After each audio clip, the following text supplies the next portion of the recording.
We get a lot of complaints from homeowners who hire contractors and pay thousands up front only to have the job go unfinished.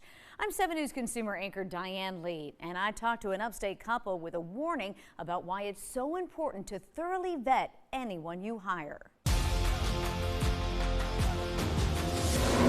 So as far as the facelift, these are some of the details that we found. For the last 2 years, Jeremy Bass has been consumed by a desire to save others from the financial and emotional hardship he says he's come to know. What we want is for other folks to be warned and for this to stop.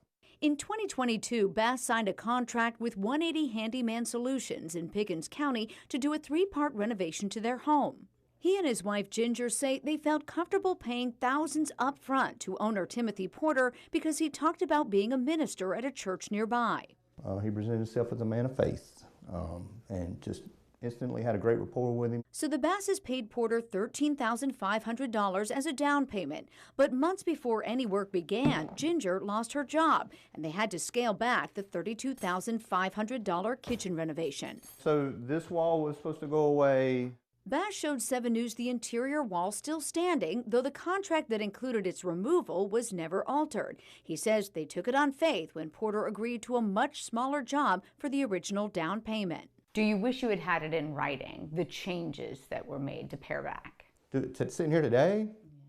Yeah. Absolutely. But I'll go back and further. I wish I never would have talked to him and met him any time in my life. When the kitchen was done, Bass says Porter told him he had gone over by $4,000 and they agreed to pay the extra cost. At the same time, they paid up front for the final project, a bathroom renovation for $16,000. The total in one check, $20,000. The $180 for Bass came when Porter sent this receipt claiming that check was for the kitchen only. Foolishly, I paid him in advance for that. And on here I even put in the memo line, bath, bed remodel. I was appalled and shocked and felt duped. After 2 years in the court system, a judge ruled last month Porter owes Bass the $16,000. But Bass is skeptical he'll get that money back after doing a public index search and discovering a history of cases against Porter. 7 News reached out to South Carolina Labor Licensing and Regulation and learned Porter's residential contractor license was revoked back in 2011 after many of those judgments found him guilty of taking money and not completing the job. Hello. Oh, hi, Tim. It's Diane Lee with Channel 7. Porter declined an on-camera interview, but in a brief phone call, I have to ask you, I am recording now. We asked him about a license number that appeared on all the documents given to the Basses. No, ma'am, I don't know what you're talking about. So the license number on your document, 8723744, you're not familiar with? I had a stroke 6 years ago, and it affected my memory, and I really honestly, Diana, don't know what you're talking about. The word license, though, with a number on your documents, it's right there at the head. I'm not answering any further questions until I talk to my attorney.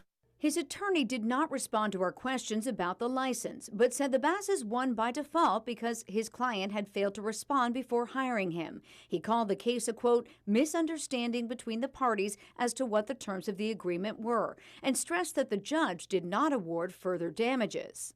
Attorney Jay Anthony, who represents Bass, says while most of the cases on public index against the contractor date back a decade, he has spoken to more current clients of Porter who have similar stories but can't afford a lawyer. We did feel like there was a pattern there, both in terms of not doing the work that he was paid to do, but also in terms of doing work that he wasn't licensed to do.